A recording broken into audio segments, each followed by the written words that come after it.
अस्सलामुअलैकुम। Welcome to इमरात। दोस्तों, बात आज हम करने जा रहे हैं पाकिस्तान और बांग्लादेश को लेकर, जहां बांग्लादेश को पहला एमुनिशन का बैच पाकिस्तान की तरफ से प्रोवाइड कर दिया गया है और ये कराची से चिटागोंग में लैंड हो चुका है। मतलब कि चिटागोंग में बांग्लादेशी अथॉरिटीज ने इसे रिसीव कर दिया है। पाकिस्तानी हाई कमीशन की जो ऑफिशियल एक्स अकाउंट है उसने इस चीज को क्लेम किया कि पाकिस्तान की तरफ से फर्स्ट कार्गो बांग्लादेश की तरफ रवाना किया गया, जिसे चिटागोंग में रिसीव कर दिया गया। इसके बाद बहुत से ओपन सोर्स इंटेलिजेंस प्लेटफॉर्म्स ये क्लेम करते हैं कि बांग्लादेश ने जो एमुनिशन का ऑर्डर दिया था पाकिस्तान ऑर्डिनेंस फैक्ट्री को, उसके तहत पहला बैच एमुनिशन का, जिसमें आर्टिलरी शेल्स, टैंक शेल्स और दूसरा इस तरह का इक्विपमेंट या defence equipment, Pakistani made weapons वगैरह, वो डिस्पैच किए गए पाकिस्तान की तरफ से बांग्लादेश में, जो कि उन्होंने रिसीव कर दिए हैं। जहां एक तरफ पाकिस्तानी डिफेंस इक्विपमेंट की एक्सपोर्ट को लेकर ये एक बहुत बड़ा संगे मील है, बल्कि उसके साथ साथ ये तकरीबन पिछले 10-15 सालों में पहली दफा है कि जब डायरेक्टली पाकिस्तान से बांग्लादेश में कार्गो शिप्स इस तरह जा रही हैं और प्रॉपर पाकिस्तान और बांग्लादेश के दरमियान डायरेक्ट सी रूट्स डेवलप हुए हैं।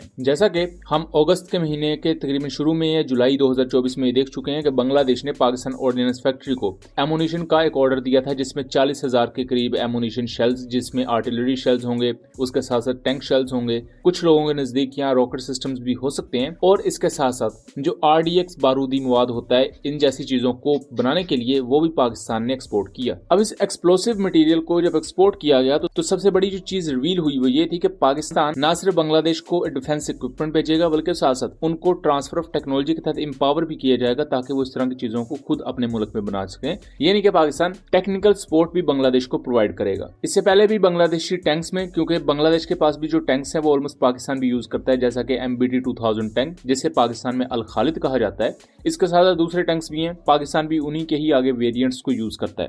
इन टैंक्स में भी पाकिस्तानी मेड एमुनिशन या शेल्स यूज होते थे। इस पर हमने इससे पहले वीडियो भी बनाई हुई है, कोशिश करूंगा कि उसका लिंक डिस्क्रिप्शन में दे दूं।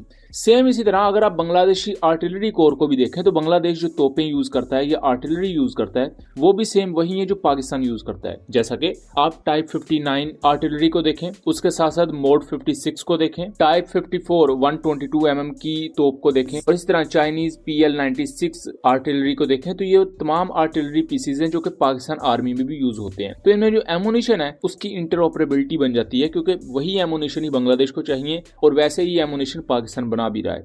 तो पाकिस्तान इस तमाम सिचुएशन में बांग्लादेश के लिए एक आइडियल ऑप्शन था। और रिसेंटली जिस तरह के हालात खित्ते में देखने में आए, जैसा कि शेख हसीना वाजिद की गवर्नमेंट को किक आउट कर दिया गया, उसके बाद मोहम्मद यूनुस की जब से गवर्नमेंट आई है बांग्लादेश में, तो इंडिया के साथ हालात तल्ख हैं मुख्तलिफ मामला को लेकर। इवन जो बॉर्डर है वहां भी सिचुएशन तल्ख है। बॉर्डर पर भी छोटे पैमाने पर स्कर्मिशेस देखी गई, जहां बांग्लादेशी बॉर्डर गार्ड ने यह तक क्लेम किया कि उन्होंने इंडिया की तरफ से आने वाले इंट्रूडर्स को गिरफ्तार किया है। सेम इसी तरह के इल्जाम इंडिया भी लगाता आ रहा है अभी तक कि बांग्लादेश से लोग इन्फिल्ट्रेट करने की कोशिश कर रहे हैं इंडिया में, और Indian border security forces high alert पर हैं। ऐसे मुख्तलिफ वाकयात बांग्लादेश और इंडिया के बॉर्डर पर हो चुके हैं। आप उसको खुद गूगल पर सर्च कर सकते हैं, या हमने जो इस पर वीडियो बनाई है हम उसका लिंक डिस्क्रिप्शन में दे दूंगे। इवन दो पाकिस्तान की तरफ से जो कार्गो बांग्लादेश में गया है, इसकी गूंज आपको इंडियन मीडिया पर भी देखने को मिलेगी, जहां इसे इंडिया के लिए एक बहुत बड़ा कंसर्न भी दिखाया जा रहा है, क्योंकि पाकिस्तान और बांग्लादेश के दरमियान जो पहली दफा एक सी रूट कायम हुआ है, फ्यूचर में इसी सी रूट के थ्रू पाकिस्तान और बांग्लादेश की जो नेवल प्रेजेंस है इस पूरे खित्ते में बहुत ज्यादा हो सकती है।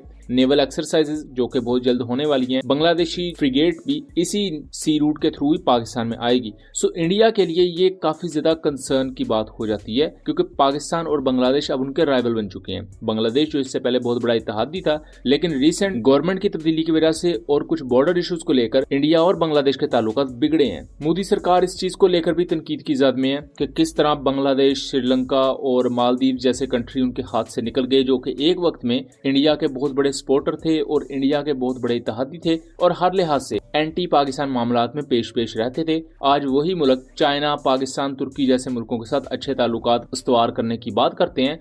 ना सिर्फ अच्छे ताल्लुकात एस्टेब्लिश करने की बात करते हैं, बल्कि उसके साथ साथ दफाई तौर पर भी वो पाकिस्तान और चाइना के करीब हुए हैं। इन तमाम चीज़ों के साथ साथ हमें ये पहलू भी नहीं भूलना चाहिए कि नॉर्मली पाकिस्तानी साइड पर जो ज़्यादा फोकस किया जाता है वो एयरफोर्स की एक्सपोर्ट्स को लेकर होता है, जैसा कि GF-17 थंडर की एक्सपोर्ट को या एयरफोर्स के मुख्तलिफ दूसरे इक्विपमेंट को। लेकिन यहाँ पाकिस्तान आर्मी की तरफ से जो पाकिस्तान ऑर्डिनेंस फैक्ट्री है उसने एक बहुत ही बड़ा संगे मील अचीव किया है, और ये जस्ट एक शुरुआत है। हमें फ्यूचर में इससे बड़े माइलस्टोन भी Pakistan ordnance factory victory achieve करती हुई नजर आ सकती है। इसके साथ साथ फ्यूचर में इस चीज को भी टीज किया जा रहा है कि बांग्लादेश पाकिस्तान से फतेह मल्टीपल लॉन्च रॉकेट सिस्टम खरीद सकता है और मोस्ट प्रोबेबली यहाँ फतेह 1 ही बांग्लादेश को पिच किया जाएगा, जो कि 140 किलोमीटर की रेंज के साथ आता है। और बांग्लादेश के पास इस वक्त टर्किश साख्ता TRG-230 और TRG-300 multiple launch rocket system है, जिनकी रेंज 90 और 120 किलोमीटर है रिस्पेक्टिवली। जबकि अगर फतेह 1 को देखा जाए तो इसकी रेंज चूंकि 140 किलोमीटर है और ये बांग्लादेशी आर्मी को बहुत ही ज्यादा सपोर्ट कर सकता है फायर पावर के मामले में